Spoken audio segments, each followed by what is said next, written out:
एक छोटे कस्बे में रामेश्वर नाम का एक बूढ़ा आदमी रहता था। उसकी एक बड़ी हवेली थी और कस्बे भर में उसका नाम बहुत सम्मान से लिया जाता था। रामेश्वर का एक ही बेटा था, विनय।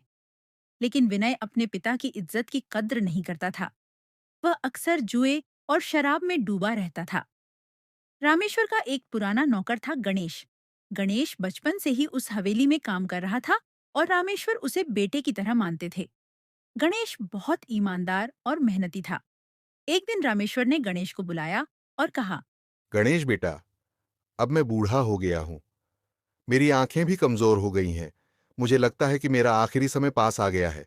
मैं चाहता हूं कि जब तक मैं जिंदा हूं, हवेली और कारोबार सही हाथों में रहे। मालिक, आप ऐसी बातें क्यों करते हैं?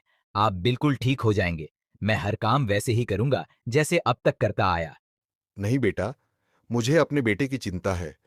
विनय दिन रात गलत राह पर चलता जा रहा है। काश भगवान ने मुझे तुम्हारे जैसा बेटा दिया होता। तभी वहां विनय गुस्से में आकर बोलता है। पिताजी, आप ये क्या कह रहे हैं? एक नौकर की तुलना अपने बेटे से कर रहे हैं? आपको शर्म नहीं आती? विनय, जुबान संभाल कर बात करो। गणेश कोई साधारण नौकर नहीं है, वह मेरे लिए बेटे जैसा है। हाँ हाँ, अब वही आपका बेटा है। अच्छा है, सारी जायदाद उसी को दे दीजिए। वैसे भी मैंने कब आपसे कुछ पाया है?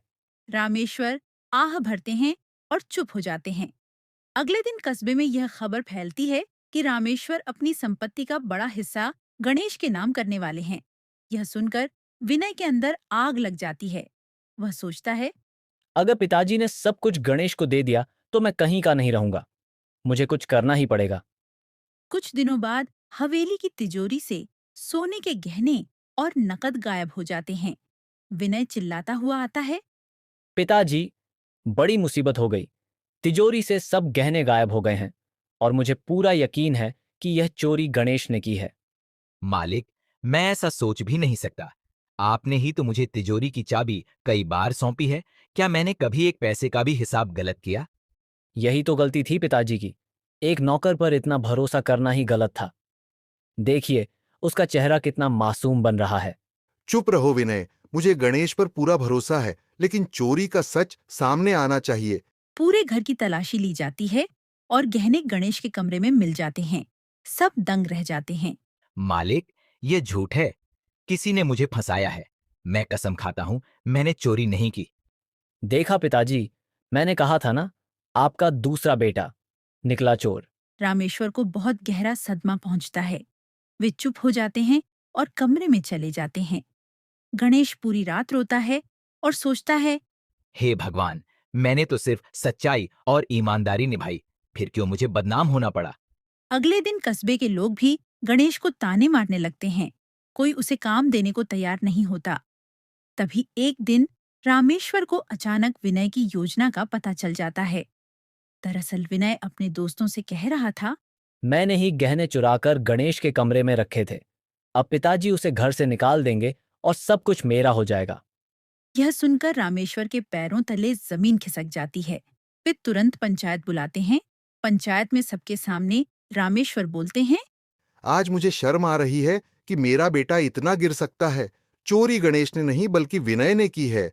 उसने ही मेरे भरोसेमंद सेवक पर झूठा इल्जाम लगाया। सारे गांव वाले हैरान रह जाते हैं। धिक्कार है ऐसे बेटे पर। आज से मेरी आधी संपत्ति गणेश की होगी, ताकि उसे कभी किसी पर निर्भर न रहना पड़े। और विनय, तू मेरे लिए मर चुका है। यह सुनकर विनय स्तब्ध रह जाता है। मालिक, मुझे कुछ नहीं चाहिए।